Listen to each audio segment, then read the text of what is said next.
Meus irmãos, abram suas Bíblias, por favor, para o livro de Atos, capítulo 11. Eu quero novamente reiniciar esse estudo, uma vez que quando iniciei, eu precisei logo sair rápido, porque a minha filha não estava bem.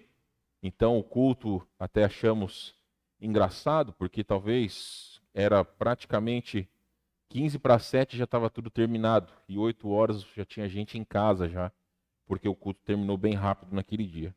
Mas quero convidá-los a abrirem as suas Bíblias para o livro de Atos. Leremos versículos 19 até o versículo de número 30. Eu quero convidá-los novamente a estarem em pé, uma vez que permanecerão sentados o restante do tempo. Então, apenas aqueles que puderem, se não houver possibilidade, não se constranja e pode permanecer sentado. Mas capítulo 11, perdão, versículo 19 vai dizer o seguinte: Então os que foram dispersos por causa da tribulação que sobreveio a Estevão se espalharam até a Fenícia, Chipre e Antioquia, não anunciando a ninguém a palavra, senão somente aos judeus. Alguns deles, porém, que eram de Chipre e de Cirene, e que foram até Antioquia, falavam também aos gregos, anunciando-lhes o evangelho do Senhor Jesus. A mão do Senhor estava com eles, e muitos crendo se converteram ao Senhor. A notícia a respeito deles chegou aos ouvidos da igreja que estava em Jerusalém, e enviaram Barnabé até Antioquia.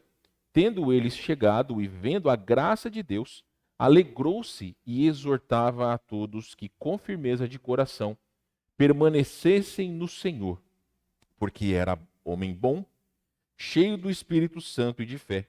E muita gente se uniu ao Senhor. E partiu Barnabé para Tarso à procura de Saulo. Tendo-o encontrado, levou-o para Antioquia.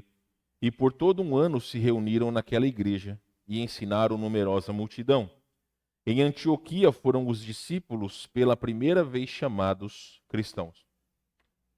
Versículo 27. Naqueles dias desceram alguns profetas de Jerusalém para Antioquia, e apresentando-se um deles, chamado Ágabo, dava a entender pelo Espírito que estava para vir grande fome por todo o mundo, a qual sobreveio nos dias de Cláudio. Os discípulos, cada um conforme as suas posses, resolveram enviar socorro aos irmãos que moravam na Judéia. O que eles, com efeito, fizeram, enviando-o aos presbíteros por intermédio de Barnabé e de Saulo. Deus abençoe sua palavra, podem se assentar e nós vamos novamente falar com Deus em oração. Amado Pai, nós, em nome de Jesus, chegamos contritos diante do Senhor, clamando que pelo Espírito Santo dirija os nossos corações. Falando sobre missões, ó Deus, muitas vezes é a tendência natural de muitos irmãos acharem que missões se resume apenas à contribuição na igreja. Ou apenas que aqueles que foram comissionados a estarem no campo, em outros países, em outras cidades, apenas esses é que são os verdadeiros missionários. Quando na verdade, Senhor Deus, todos aqueles que são salvos em Jesus Cristo, todos nós, temos o dever de anunciar a Tua palavra. Agradeço, Senhor Deus, e clamo pelo nome do nosso Senhor, que todos nós entendamos o privilégio que temos de sermos embaixadores de Cristo, portadores de uma mensagem de salvação, de uma mensagem de transformação. É o que nós agradecemos ao Senhor em nome de Jesus. Amém. Então, meus irmãos, eu quero novamente dar-lhes algumas informações, como fiz há 2 semanas atrás, principalmente em respeito àqueles que não puderam estar conosco. Mas quando nós falamos sobre missões, meus irmãos, nós precisamos ir além de pensar, assim como eu disse ao Senhor na oração, de resumir missões à contribuição. Às vezes nós olhamos o nosso quadro missionário e posteriormente vocês veem aqui a presença missionária da nossa igreja. Posteriormente, no final, nós mostraremos novamente aí aonde que os missionários estão inseridos. Mas a presença dessa igreja no campo missionário, ela é atuante, ou seja, nós temos contribuído com os nossos missionários financeiramente, mas também precisamos orar por eles. Eu posso falar por mim, eu tenho orado pelos missionários e eu espero que também vocês orem pelos missionários. Então, por isso que eu digo que é uma presença atuante. Mas, por outro lado, meus irmãos, é importante que nós aproveitemos as oportunidades para anunciar o Evangelho. Imagine que você e eu, como salvos em Cristo, nós somos portadores de uma mensagem transformadora. A mensagem do Evangelho, ela não é uma mensagem qualquer. É como se todos nós estivéssemos num barco. Imagine se todos nós estivéssemos no Titanic e alguém gritasse: aqui tem um barco para você se salvar. Porque se você conhece a história do Titanic, sabe que não existiam barcos de salvamento para todas as pessoas. Então muitos morreram exatamente porque o Titanic não havia sido projetado para essa finalidade. Ele não foi projetado para afundar. Claro, isso é meio óbvio, mas todos os barcos devem possuir itens de emergência para todas as pessoas. Agora imagine se todos nós estivéssemos no Titanic e alguém gritasse: aqui tem um barco. O que todas as pessoas iam fazer? Elas iam correr para lá para poder se salvar. Agora imagine se você, tendo a oportunidade de ver um barco vazio, vendo pessoas desesperadas, você simplesmente escolhesse entrar no barco, ficar quieto e não falar nada. É isso que muitos cristãos fazem. Procuram salvar-se a si mesmo, retendo a mensagem do Evangelho. Meus irmãos, nós vivemos em um mundo onde cada vez mais pessoas estão perdendo a sua vida, perdendo a sua liberdade. Existe uma droga nova chamada K9, onde as pessoas que têm usado, elas ficam quase que imobilizadas. Se você já assistiu Chaves, quando ele fica com medo, ele trava numa posição, né, que não convém fazer nesse momento. Mas pessoas, usuários dessas drogas, elas ficam numa situação que elas perdem a mobilidade. E dependente de onde elas estão, elas ficam imóveis. Eu tenho visto nas redes sociais que não apenas homens de idade de 25 ou 18 a 30 anos. Eu já vi mulheres grávidas. Eu já vi crianças que usavam esse tipo de droga, estavam paralisados. Por quê? Porque, infelizmente, são pessoas que não têm esperança. Eu estava conversando hoje com os jovens na escola dominical, dizendo para eles que as decisões que nós fazemos nas nossas vidas, elas vão refletir de alguma forma. Nós falamos sobre o Salmo 2, quando diz que o Senhor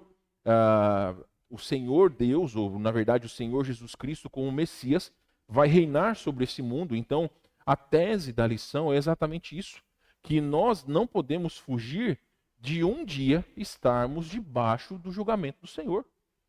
Então, qualquer coisa que nós fizemos, onde nós estivermos, o que estamos fazendo, o que olhamos, o que fazemos e, enfim, tudo aquilo que está ao redor da nossa vida, um dia nós seremos julgados por Deus.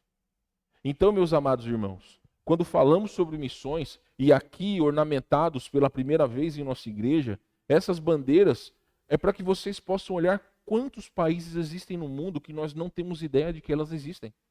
Eu confesso a vocês que aqui nós temos 100 bandeiras, na verdade, com a do Rio Grande do Sul e a do Brasil são 102 bandeiras. Mas eu digo para vocês, meus irmãos, que existem muitas que nós nem sabemos. Eu sugeri a vocês, e as crianças estavam fazendo isso antes do culto, pegando o celular, tirando foto para pesquisar sobre bandeiras. E algumas delas nós nem sabíamos que existiam. Então, muitas vezes nós não estamos preocupados como existem milhares, milhões de pessoas que ainda não ouviram do Evangelho. E nós estamos sentados nos bancos das nossas igrejas, confortáveis, achando que as coisas ao nosso redor elas não importam. Estamos aguardando ansiosamente a volta de Cristo, mas esquecemos o que Pedro fala na sua segunda carta. Quando ele fala no capítulo 3, versículo 9, não retarda o Senhor a sua promessa, como alguns a julgam demorada, mas ele é longânimo, não querendo que nenhum pereça. Então a aparente demora é oportunidade para que muitos sejam salvos. Então, meus irmãos, quando falamos sobre missões, estamos falando para vocês, estamos falando para todos nós. A palavra de Deus, quando fala, e aqui nós estamos falando sobre os primeiros cristãos, e como eles foram missionários, e através da sua fidelidade, nós chegamos aqui hoje. Se não fosse a fidelidade desses irmãos, nós não estaríamos aqui, deixo claro isso para vocês. Só que são situações que ocorreram há 2000 anos atrás. E vocês veem como a fidelidade deles vai também respingar em nós.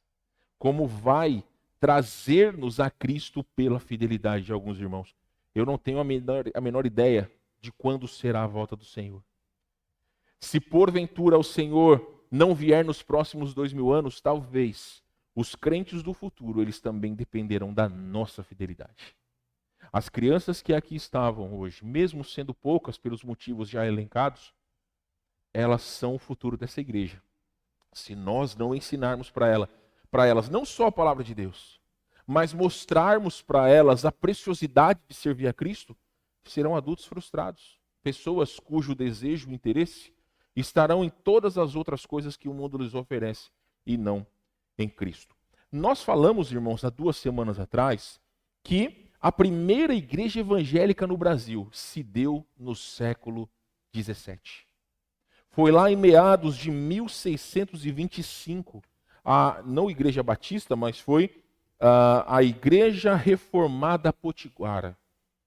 A Igreja Reformada estava em ascensão, justamente porque no século anterior, um homem pouco conhecido, né, chamado, me fugiu o nome do abençoado agora, Martim Lutero. Ele pregou as 95 teses e, através da sua fidelidade, muitos puderam crer na graça do Senhor. Então, os reformados, eles começaram através de Martim Lutero e foram estendendo-se em outros países até chegar no Brasil. Brasil recém-descoberto, fazia pouco mais de 100 anos que o Brasil havia sido descoberto, e já existia uma igreja aqui, porém iniciou-se lá com os índios potiguares, lá, se eu não estou enganado, na Paraíba, isso é falar Rio Grande do Norte, na Potiguara, tá? Os índios potiguares, isso, na Paraíba.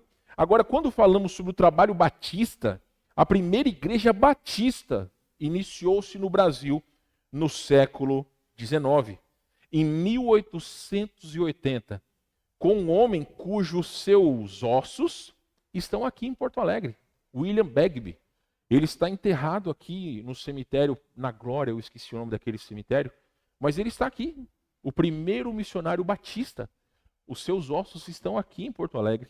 Porém, não foi em Porto Alegre a primeira igreja batista, foi no interior de São Paulo, em Santa Bárbara do Oeste. Nós estamos em 2023.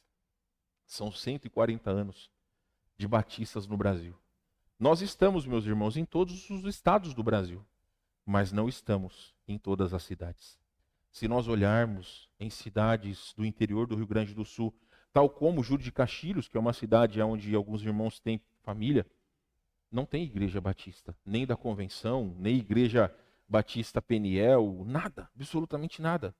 Então existem lugares que são abertamente necessitados da palavra de Deus. E nessa cidade nem mesmo uma igreja bíblica tem, que seja presbiteriana ou qualquer outra. Então notem como existe necessidade perto de nós. Às vezes nós pensamos nos árabes, nos chineses, e realmente essas pessoas necessitam de Cristo sem sombra de dúvidas. Mas as pessoas próximas de nós, elas também precisam. Os nossos vizinhos não são pessoas que conhecem a palavra de Deus. As pessoas do nosso bairro não são pessoas que conhecem a palavra de Deus. Então, muitas vezes, em vez de pensarmos longe, devemos pensar nas pessoas ao nosso redor.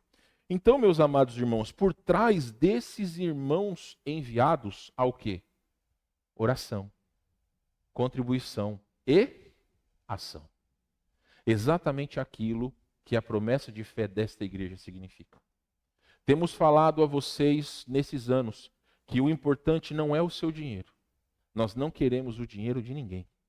O importante é que todos aqueles que preencherem o cartão da promessa de fé estejam comprometidos com oração pelos nossos missionários e pela obra missionária, comprometidos com a ação em evangelizar as pessoas, em falar de Cristo, mas também contribuir com aqueles que estão distantes. Meus amados, nós não temos ideia de quais são os perrengues que os missionários passam. Me lembro que o pastor Divino dizia que quando chegou em Moçambique, ele não tinha um banheiro dentro de casa, precisava sair da sua casa e tal como era no Brasil há séculos atrás, precisava ir na casinha, não tinha um vaso sanitário, ficar de cócoras e fazer as suas necessidades. Nenhum de nós precisa fazer isso. Eu já disse para vocês que na primeira igreja feita lá em Moçambique, quando eles fizeram banheiro masculino e feminino na igreja, as pessoas faziam fila para entrar no banheiro. Sabe por quê? Porque eles não sabiam que era um vaso sanitário. Tal era a pobreza daquelas pessoas. Já relatei para vocês que as pessoas que tinham um liquidificador em casa eram considerados ricos. Então notem como existe pobreza nesse mundo. Mas a pobreza maior não é financeira. A pobreza maior é uma pessoa que não tem Cristo. Porque qual que é a nossa maior riqueza? Não são os bens materiais. A nossa maior riqueza é Cristo. Então, meus irmãos, quando nós enxergamos para o nosso texto e vamos notar algumas questões, vimos primeiramente nos versículos 19 e 20 que os crentes que estavam em Jerusalém, eles foram dispersos. Eles saíram para os outros cantos. E eu lembro a vocês, aqueles que estavam presentes, qual é a ordem do Senhor para os seus discípulos em Atos 1:8. Vocês se lembram? Mas recebereis poder ao descer sobre vós o Espírito Santo, e sereis minhas testemunhas tanto em Jerusalém, Judeia, Samaria e até os confins da terra. Só que os crentes daquela época, alguns deles também, eles eram meio devagar. Porque quando veio a ordem do Senhor, por bastante tempo, eles ficaram só em Jerusalém. Então o Senhor disse: vocês querem ficar aqui? Pois vocês vão sair à força. Começou a perseguição àqueles crentes, então, ou eles saíam de Jerusalém, ou eles perdiam a sua vida. Como a vida é preciosa para nós, eles saíram. E isso foi proveitoso porque, como diz o versículo 19, então os que foram dispersos por causa da tribulação que sobreveio a Estevão, se espalharam até a Fenícia. Eu peço perdão a vocês, eu havia dito que ele colocaria um mapa aqui. Na próxima vez que estivermos juntos, eu colocarei aqui um mapa daquela região, para vocês entenderem que eles não andaram da Tristeza até Camaquã. Não. Eles tiveram que andar como se fosse da Tristeza até Caxias do Sul. Para além, porque a perseguição era grande demais. Então eles não tinham por preciosa a sua, ou pelo menos eles tinham por preciosa a sua vida, saíram de Jerusalém, mas aonde quer que iam, eles não retinham a palavra de Deus, eles pregavam, eles anunciavam a palavra de Deus. No versículo de número 20 vai dizer que alguns deles, porém, eram de Chipre e de Cirene e que foram até Antioquia. Falavam também aos gregos, anunciando-lhes o evangelho do Senhor Jesus Cristo. Então, se você conhece a história de Estevão, Atos capítulos 6, 7 e 8, você vai ver que Estevão era um grande homem de Deus. E ele foi martirizado, foi morto simplesmente porque estava falando de Cristo. Aquela foi a motivação necessária para que o Deus fizesse a obra no coração daqueles irmãos e através da perseguição as pessoas pudessem anunciar de Cristo. Então nós vemos, meus irmãos, e você não precisa abrir, mas ocorreram pelo menos 4 perseguições aos cristãos, até que finalmente eles pudessem sair de Jerusalém e colocar Atos 1:8 em prática, anunciando a palavra de Deus. Eu digo para vocês, meus irmãos, que, e terminamos falando isso da última vez que estivemos juntos, que a igreja em Antioquia foi fundada por pessoas que não colocaram no seu passaporte o carimbo de missionário. Eram pessoas comuns. Vocês são pessoas comuns? Vocês são pessoas comuns, nós somos pessoas comuns. A diferença entre eu e vocês é que Deus me chamou para o ministério da palavra. Eu sou pastor. Mas mesmo que eu não fosse um pastor, a minha responsabilidade era de anunciar o evangelho. Então, a igreja em Antioquia foi formada por pessoas comuns. Você já parou para pensar que aonde você está, na sua casa, independente se você mora perto da igreja, poderia ser um ponto de pregação? Eu digo para vocês que aqui no Rio Grande do Sul, existe uma dificuldade maior porque as pessoas são mais fechadas. Mas em muitos outros lugares, meus irmãos, existem pregações nos lares. As pessoas abrem as suas casas para pregação pelo menos um dia por semana, convidam os seus vizinhos para que a palavra seja pregada. Não que as pessoas elas pregam, mas muitas vezes convidam um pastor Ou vamos supor, algum irmão que morasse perto do Davi, que quisesse abrir a sua casa, sabe que o Davi é um pregador da palavra, poderia convidá-lo para pregar. Ou talvez alguém que mora perto do Paulo, alguém que mora perto do Osés, esses irmãos poderiam anunciar a palavra. Não é que você tem que ter uma pregação com 3 pontos, com proposição, com... Não. É abrir o evangelho, falar do evangelho puro e simples. É o que precisamos fazer. E essas pessoas fizeram e a igreja iniciou. Então, esses irmãos, eles eram missionários sem títulos. Eles não precisavam de missão, eles não precisavam de um pastor por trás dizendo vai. Eles entenderam qual era a vontade de Deus e foram. Simples assim. Então, aonde quer que eles estavam anunciando a palavra de Deus. Então, primeiramente, meus irmãos, o que nós vemos é que Deus dispersou os crentes. Simplesmente fez eles poderem andar. O que vocês e eu precisamos entender é que algumas vezes as coisas que acontecem conosco, elas têm uma finalidade e nós não entendemos. Eu estava conversando com um irmão muito querido e precioso, um amigo muito valoroso que eu tenho, lá da minha época de Igreja Batista Nova Vida em São Paulo.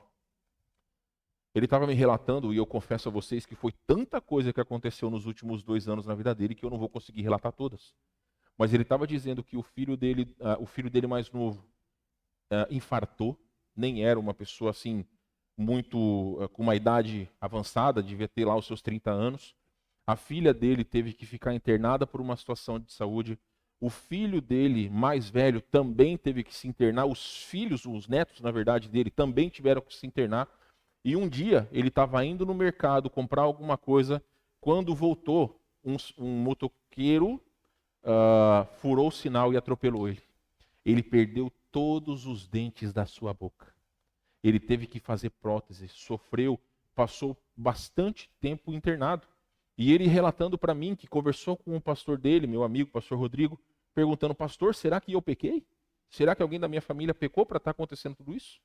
E o pastor acertadamente disse, meu irmão, a gente não entende os propósitos do que Deus faz nas nossas vidas. Ou porque Ele nos coloca em situações que Ele nos coloca. É isso que nós precisamos entender. Analisa a sua vida. Pecadores nós somos sempre.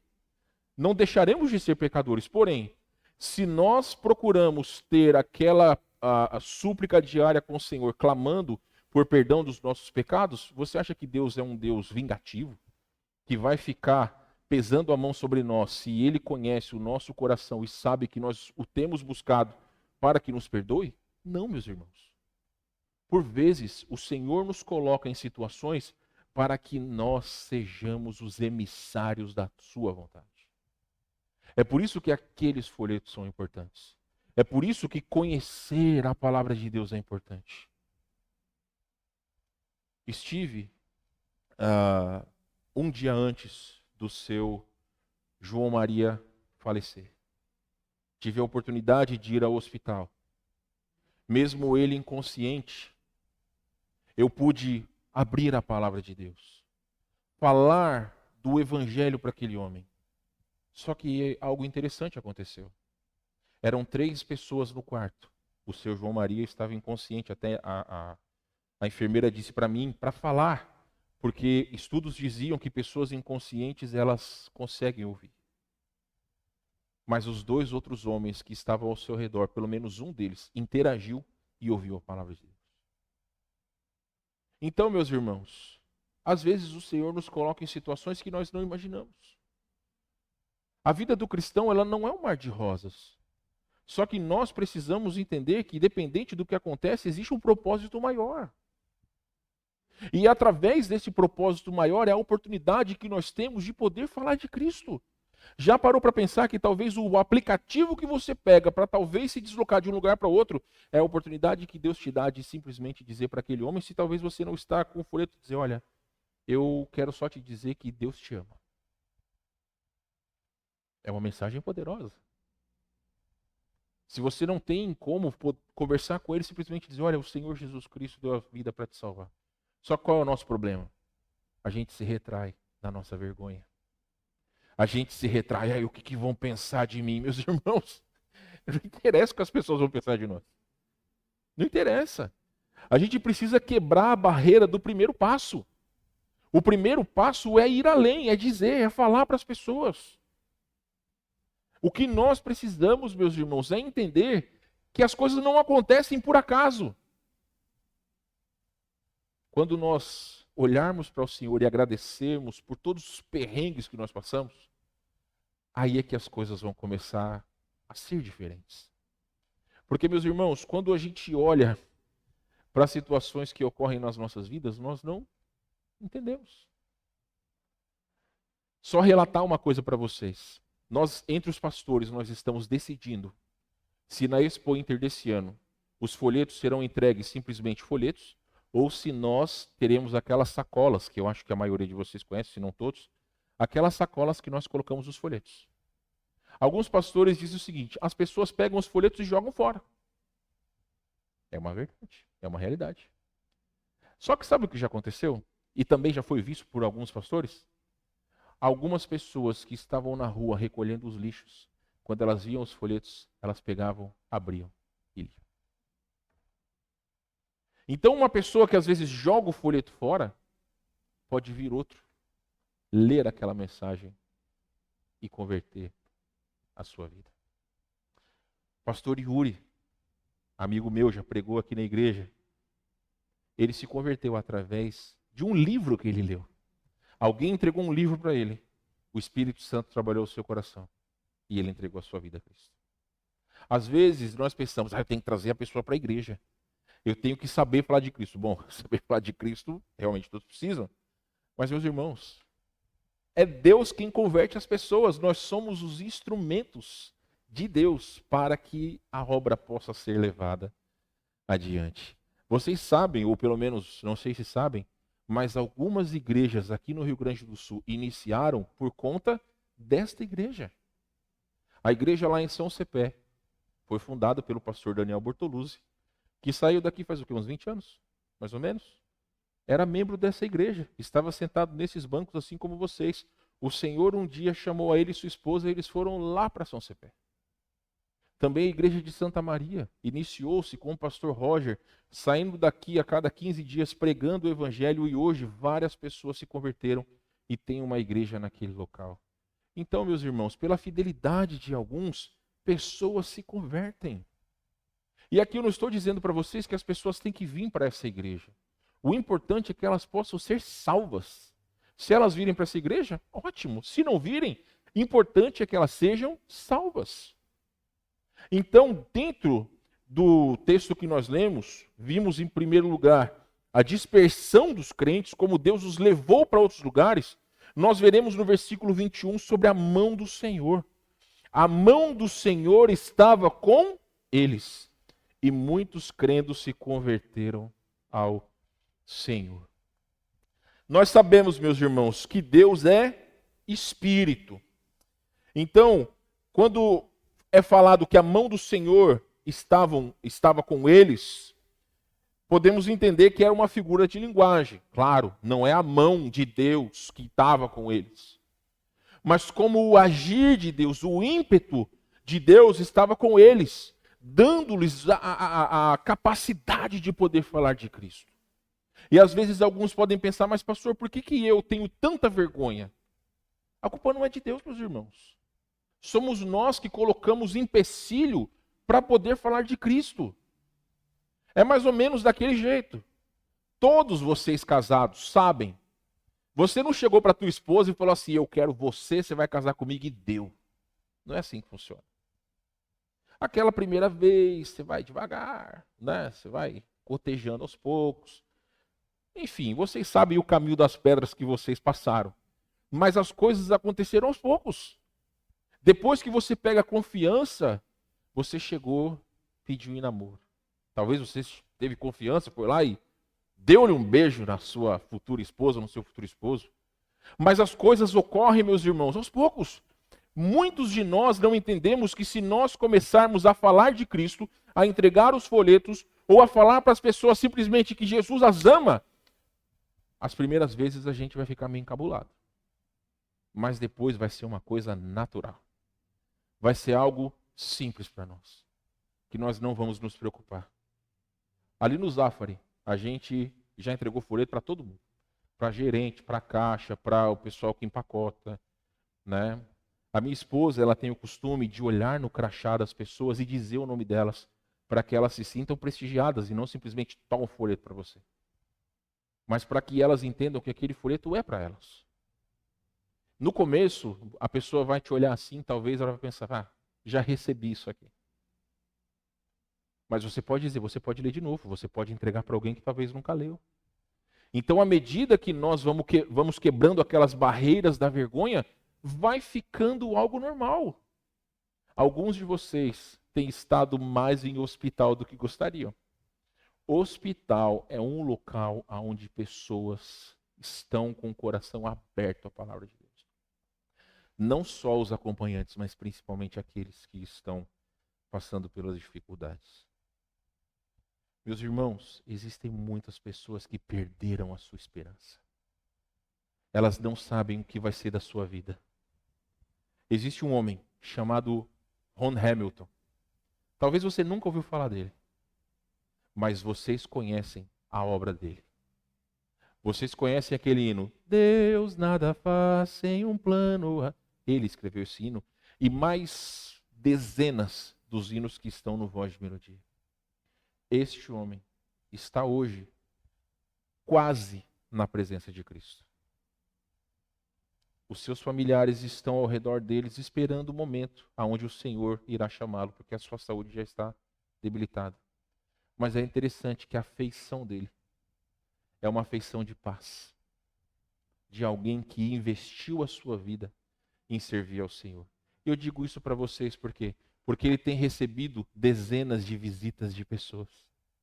E as pessoas que têm ido lá, muitos relatam como a vida dele foi importante para que eles pudessem conhecer a Cristo.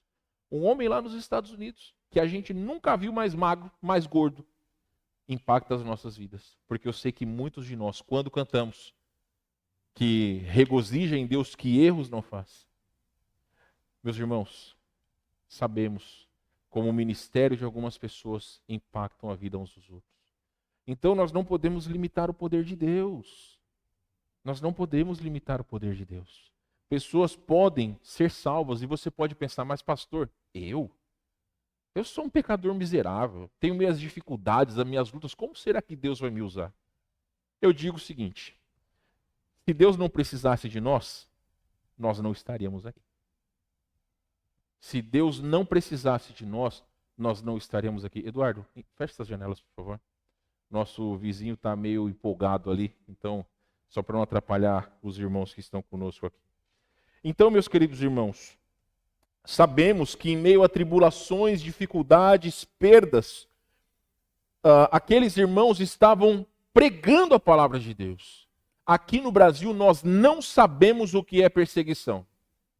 Existe uma perseguição contra os cristãos, principalmente em países árabes. A mídia tradicional não noticia, mas existem pessoas que estão morrendo diariamente por conta da sua fé. Países como a China, se você não segue a religião oficial do governo, você é preso simplesmente por crer diferente. Você não pode andar na rua com uma Bíblia debaixo do braço. E ainda assim, como missionários estão entrando na China hoje? Missionários estão entrando na China como professores de inglês. Eles estão ensinando a palavra de Deus através das aulas em inglês. Então, meus irmãos, quando Cristo disse que nem as portas do inferno poderão prevalecer contra a igreja de Deus, fala exatamente para aqueles que procuram calar o evangelho. Sabe por que o evangelho não pode ser calado? Porque ninguém consegue, meus irmãos, calar a vida de um homem ou de uma mulher cujo seu coração está disposto a servir ao Senhor. O nosso testemunho ninguém pode calar. Ninguém pode fazer calar o testemunho de um homem de Deus. Abre para Romanos capítulo 10, versículos de 13 a 15. Vamos lá, meus irmãos. Romanos capítulo 10, versículos de 13 a 15.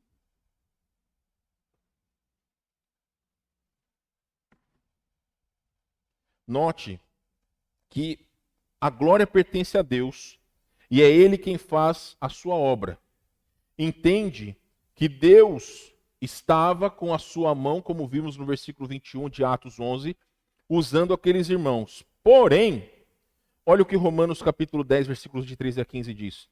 Todo aquele que invocar o nome do Senhor será salvo.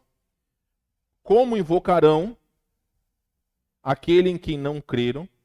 E como crerão naquele de quem nada ouviram? E como ouvirão se não há quem pregue?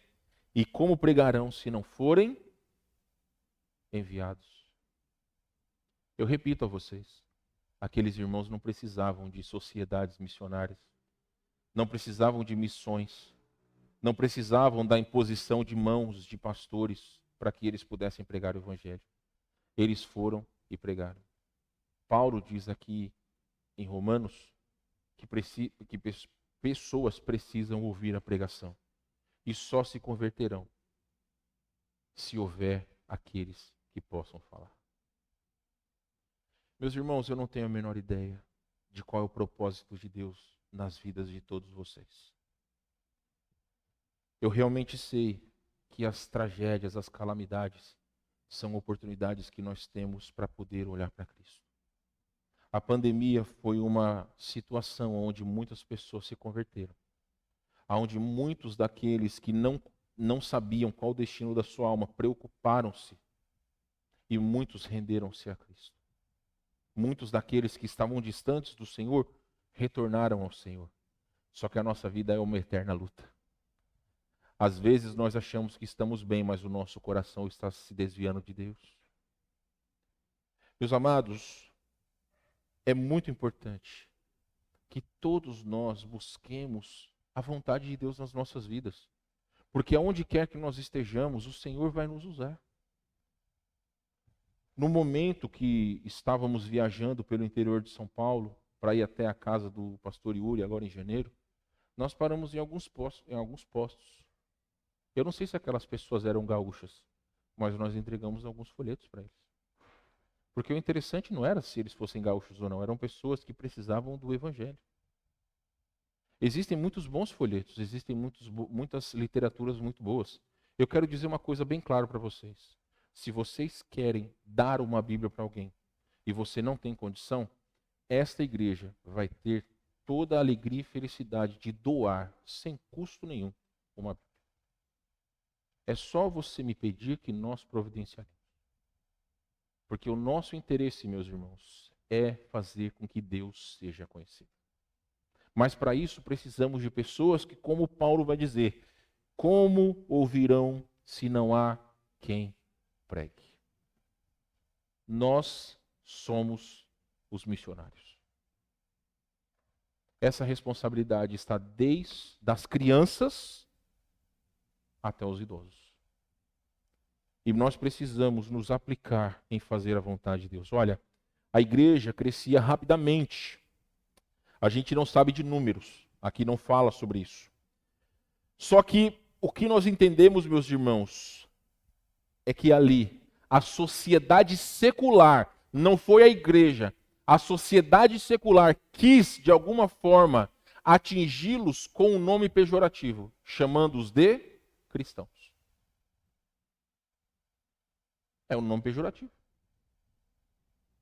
Para as pessoas da época, para nós, é o nosso nome como servos de Cristo. A sociedade da época os nominou como cristãos, achando que esse seria um nome como Bocó, como Zé Mané, alguma coisa, um nome pejorativo. Mas essa foi uma identidade que perdura até hoje. Porque cristão significa o quê? A palavra cristão significa literalmente pequenos cristos ou seguidores de Cristo. É por isso que eu já disse para vocês, a gente não pode dizer que é evangélico, crente. Tem o mesmo significado? Tem. Mas o poder da palavra cristão já perdura por muitos séculos. Muitos séculos. Hoje em dia, muitas pessoas se dizem evangélicos, mas na prática não conhecem ao Senhor verdadeiramente. Então, meus amados irmãos, o que nos é importante é compreender que esses irmãos que iniciaram essas igrejas nesses locais que foram listados aqui em Atos 11, eram pessoas leigas, não precisaram passar pelo seminário, por mestrado, por doutorado, não. Eles sabiam o que Deus tinha feito nas suas vidas e eles falaram para outros. Eu falei isso da outra vez. O que você pode dizer para alguém sobre Cristo? Fala o seu testemunho, o que Deus fez na sua vida. Olha, antes de conhecer Jesus, eu era uma pessoa sem esperança. Eu tinha medo do que seria da minha vida. Eu tinha medo do futuro. Mas quando eu entendi sobre o amor de Deus por mim e como Jesus Cristo deu a sua vida para me salvar, eu creio que hoje a minha vida pertence a Ele. Eu creio que nem a morte pode me segurar, porque quando eu morrer, eu abrirei os olhos na presença do meu Salvador. Precisa de mestrado para isso, meus irmãos? Essa não é a esperança de vocês? Se essa não for a tua esperança, alguma coisa está errada. Então são coisas que nós precisamos dizer. Palavras simples. Aquilo que aconteceu conosco é a mensagem poderosa do Evangelho para aqueles que ainda não creram. Note, meus irmãos, versículo de número 22. Vai dizer o seguinte: a notícia a respeito deles chegou aos ouvidos da igreja que estava em Jerusalém, e enviaram Barnabé até Antioquia, e tendo ele chegado e vendo a graça de Deus, alegrou-se e exortava a todos a que, com firmeza de coração, permanecessem no Senhor, porque era homem bom, cheio do Espírito Santo e de fé. E muita gente se uniu ao Senhor. Versículo de número 25. Partiu Barnabé para Tarso à procura de Saulo, e tendo-o encontrado, o levou para Antioquia. E por todo um ano se reuniram naquela igreja e ensinaram numerosa multidão. Em Antioquia foram os discípulos pela primeira vez chamados cristãos, e sobre isso eu acabei de explicar a vocês, meus irmãos. Então, notem que qual que era a visão? O versículo 22 vai dizer que lá em Jerusalém, os irmãos que lá ficaram ouviram que o evangelho ele não estava retido a um só lugar. Tinha avançado o mundo afora e pessoas haviam se convertido. Vemos, meus irmãos, que no versículo 23, o trabalho daqueles irmãos era encorajar e fortalecer aqueles crentes que estavam indo. E aí entra alguém muito importante no início da igreja chamado Barnabé. Barnabé não era um crente que ficava esquentando o banco, viu? Barnabé não era alguém que vinha para a igreja e não se importava com nada. O que é dito sobre ele é que era um homem bom, cheio do Espírito Santo, e era um homem de fé. Eu costumo dizer que Deus não usa pessoas infiéis. Todos os grandes homens de Deus, todas as mulheres grandes de Deus, listadas na Bíblia, eram pessoas de fé. Eram pessoas que, mesmo em meio às suas lutas, elas estavam buscando fazer a vontade de Deus. Então, muitas vezes, pessoas na igreja não são usadas simplesmente porque não têm interesse. Mas nós vimos que Barnabé era um homem de Deus. E qual era o resultado da fidelidade deste homem e daqueles irmãos?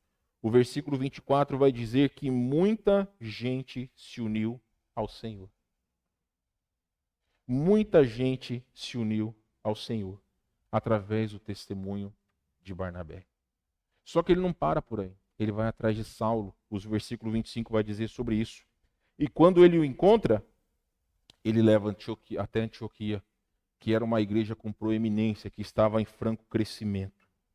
Nós veremos, meus irmãos, que em Atos 13, quando Paulo vai começar a sua viagem missionária, quem que ele leva?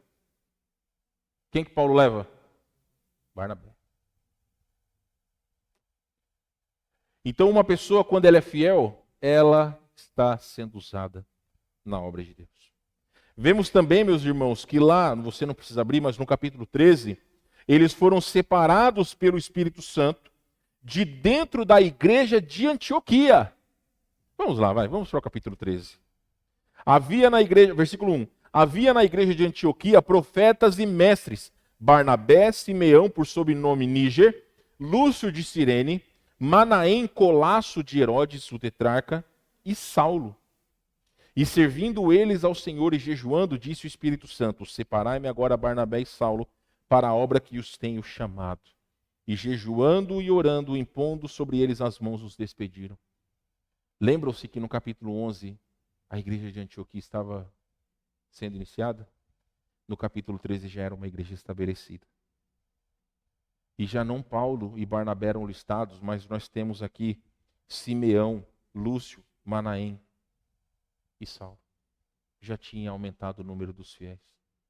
Eu quero dizer a vocês, meus irmãos, que nós retornaremos com os nossos evangelismos aqui. O que precisamos fazer é só saber se aqueles que têm interesse se podem vir no sábado ou no domingo. Eu me lembro que o pastor Roger gostava de fazer no domingo, porque as pessoas que vinham na igreja faziam e já ficavam para os cultos. Mas nós voltaremos a fazer, independente se os portões forem batidos nas nossas caras. Porque a vontade de Deus é que nós possamos anunciar. Existem milhares de pessoas ao nosso redor que são carentes do evangelho. Tanto pessoas com muito poder aquisitivo, como pessoas que têm pouco poder aquisitivo. A diferença entre eles talvez seja o dinheiro, mas a semelhança é que são pessoas que precisam de Cristo. E aqui nós temos a mensagem transformadora. Então, eu quero só relatar para vocês rapidamente, se você conhece a história de William Carey foi um homem inglês, um pastor inglês, que foi chamado até a Índia e foi um pregador do evangelho. Aqui, eu quero relatar rapidamente sobre o chamado de Deus sobre a sua vida. Quando William Carey, há mais de 200 anos, estava saindo da Inglaterra, sabe o que aconteceu quando ele ouviu a voz do Espírito? Ele disse: a Índia, eu preciso chegar à Índia. Ou seja, ele entendeu que a vontade de Deus era sair da Inglaterra, atravessasse metade do mundo e fosse à Índia pregar o Evangelho. Sabe o que disseram os líderes da sua igreja? Se Deus quer salvar os indianos, ele fará isso sem a sua e sem a nossa ajuda. Deus é soberano. Deus faz o que quer. Quando ele quiser salvar os indianos, irá salvar os indianos. Quanto a você, fique aqui, faça o seu trabalho lá na sua sapataria e Deus vai fazer a obra lá na Índia. William Carey era sapateiro. Se William Carey não fosse de uma garra espiritual, se não tivesse realmente ouvido a voz do Espírito Santo enviando para a Índia, ele certamente não teria ido. E nós talvez não estaríamos aqui hoje. Foram aqueles pioneiros que realmente mudaram a história. Aqui é o relato de pessoas que estavam lá. O que é mais legal de você estudar a história da igreja é que, principalmente no século XIX, ergueram-se centenas de homens e mulheres de Deus que romperam barreiras geográficas para anunciar o Evangelho. Eu gosto muito de biografias. Se vocês querem me presentear, meu aniversário está chegando em junho, me dê uma biografia sobre um homem cristão. Biografia de gente do mundo não me interessa. Mas biografia sobre grandes homens de Deus é maravilhoso. Por quê? Porque assim como eu já disse para alguns, as biografias mostram homens pecadores com as suas dificuldades, os seus perrengues, os seus sofrimentos, as suas tribulações, como nós. Só que eles venceram pela sua fidelidade a Deus. Entenda o seguinte: e se algumas das cidades do interior, ou alguns dos bairros ao nosso redor, depender da sua fidelidade? O que vai acontecer? Porque eu creio que Deus pode levantar pessoas para poder pregar o Evangelho. O que nós precisamos, irmãos, é estar com o coração e os ouvidos atentos. Às vezes, talvez o Senhor vai chamar alguém dessa igreja para uma outra cidade, assim como aconteceu com o pastor Daniel Bortoluzzi. Mas para isso nós precisamos estar atentos, porque Deus usa homens e mulheres fiéis. Pessoas cujo seu desejo está nas coisas desse mundo, elas continuarão esquentando os bancos das nossas igrejas.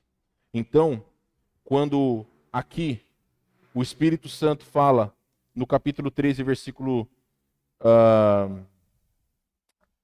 2, e servindo eles ao Senhor e jejuando, disse o Espírito Santo: separai-me agora Barnabé e Saulo para a obra que os tenho chamado. E se Deus hoje fala: separai-me ao Davi, ao Edson, a Victória, a Janete, a Fernanda, para a obra que os tenho chamado. E aí, os outros que eu não disse, coloque o seu nome. Se Deus quiser separá-los para a obra do Senhor, aprove ao Senhor chamar um camarada lá de São Paulo, há 15 anos atrás, para esse lugar. Talvez a vontade de Deus é usar algum de vocês para essa vasta cidade que nós temos, para esse lindo e vasto estado que nós estamos, para esse país, para esse continente, para esse mundo carente do Evangelho, meus irmãos. E para finalizar essa noite, versículos de 27 a 30, nós vemos a visão da igreja de Antioquia. Versículo 27 do capítulo 11. Naqueles dias desceram alguns profetas de Jerusalém para Antioquia, e apresentando-se um deles chamado Ágabo, dava a entender pelo Espírito que estava para vir grande fome por todo o mundo, a qual sobreveio nos dias de Cláudio. Os discípulos, cada um conforme as suas posses, resolveram enviar socorro aos irmãos que moravam na Judéia, e o que eles, com efeito, fizeram enviando aos presbíteros por intermédio de Barnabé e Saulo. Por que a igreja ela compadeceu-se? Porque viu que aqueles outros irmãos estavam em dificuldade. Quando eles enviaram Barnabé e Saulo, eles não foram de mão abanando. Eles levaram provisões para aqueles irmãos. Nós vemos isso em 1 e 2 Coríntios, como Paulo roga aos irmãos pelas necessidades de outros, e muitas vezes nós temos feito isso através da cesta de amor. Vocês sabem por que a cesta de amor de tempos em tempos está vazia? Porque nós temos feito a doação para as pessoas que necessitam. Talvez alguns de nós vamos chegar nas nossas casas e comer o resto do churrasco do almoço. Mas tem pessoas que nem isso têm para comer. Tem pessoas que às vezes não têm um pão para comer. Então, meus irmãos, nós precisamos abrir os nossos olhos, os nossos corações para a necessidade das pessoas. A visão da igreja de Antioquia foi enviar socorro aos irmãos que moravam na Judéia. E a igreja que foi beneficiada pela visão da outra, ou seja, Jerusalém foi beneficiada pela visão dos irmãos de Antioquia. Eles foram aqueles que inicialmente enviaram aqueles irmãos para iniciar aquela igreja. Então havia reciprocidade entre eles. Isso nos mostra, meus irmãos, como nós precisamos estar atentos às necessidades daqueles que não têm Cristo. Nós auxiliamos o pastor Daniel Bortoluzzi. Essa igreja auxilia ele financeiramente. Mas seria bom se nós tivéssemos a oportunidade de talvez um dia ir lá e fazer uma distribuição em massa de folhetos. Aquela cidade, talvez, se nós tivéssemos aí um grupo de 10 pessoas, em um dia a gente conseguiria entregar folheto na cidade inteira, porque não é grande. Mas para isso nós precisamos de pessoas que tenham o desejo, de pessoas que tenham a vontade de poder fazê-lo. Se vocês quiserem, meus irmãos, a gente marca isso para esse ano ainda. A gente pega um feriado desses que tem aí, vamos lá entregar folheto. Fazer igual meu pastor fazia, né? Meu pastor fazia o seguinte: quando tinha algum mutirão na igreja, quando tinha alguma coisa, era pão com mortadela. Sempre. Eu estou vivo. Eu sou prova de que pão com mortadela não mata ninguém. Então, se lá precisar, meus irmãos, a gente vai daqui até lá, só comendo pão com mortadela. Meus queridos, o que vocês pensam sobre missões para esse ano? Nós temos ainda mais 2 semanas ouvindo falar de missões. Ao chegar na igreja, vocês verão nesse mês de abril essas bandeiras. Todas elas. Se talvez você bate o olho e fala, que raio de bandeira é essa? Pega o teu celular, vai lá no Google. Quando você clica em pesquisar no Google, tem uma câmerazinha e vai abrir lá a imagem da sua câmera, você clica e aí você pode pesquisar de qual país que é. Eu disse, né, hoje de manhã a gente estava meio preocupado com aquela bandeira ali atrás, que tem umas cores meio sugestivas. E aí eu já logo pesquisei, né? Eu falei para o Davi, falei, se essa bandeira for meio estranha, a gente já tira ela daí. Mas não, aquela bandeira com aquelas cores do arco-íris ali, ou algumas delas, bandeira das Ilhas Maurício. Aí você fala, existe isso? Existe. Existe um país chamado Ilhas Maurício. Então, meus irmãos, são lugares que muito provavelmente precisam do Evangelho. Se Deus quiser chamá-los para um lugar desses, vá, meus irmãos. Que Deus possa comissionar-nos ao lugar que Ele quiser. Talvez a gente não precisa sair. A gente só precisa olhar para as pessoas à nossa volta. Então, quando você olha para 2023, o que você pensa sobre missões? Quando os cartões estiverem ali, não pensa só, vou dar lá e deu, acabou, ponto final, não.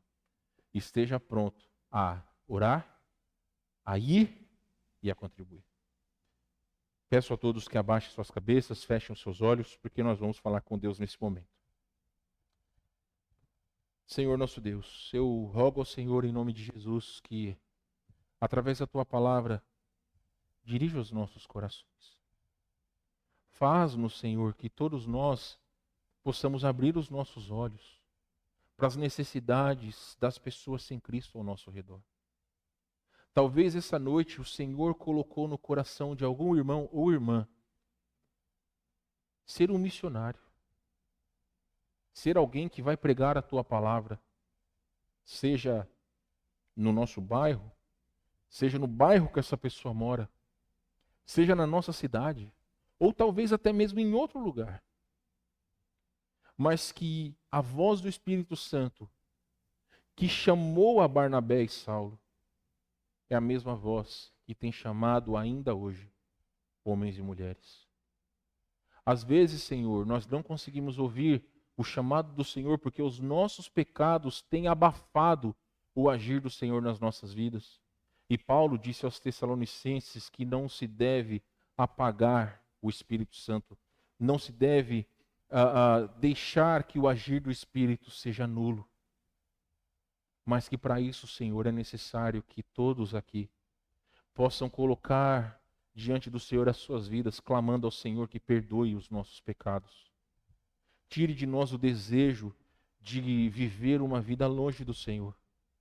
Mas dentro das situações que nós temos, das lutas que nós temos, que possamos obter vitória, a fim de que o Senhor seja engrandecido e que nós possamos ouvir a sua voz. Levanta, Senhor Deus, missionários em nosso meio. Que tanto o evangelismo aqui em nosso bairro, quanto o evangelismo em cidades como São Cepé, possa ser uma realidade no coração e na vida dos irmãos. Que nós não fiquemos só nas palavras, Senhor, mas que nós fiquemos também nas atitudes.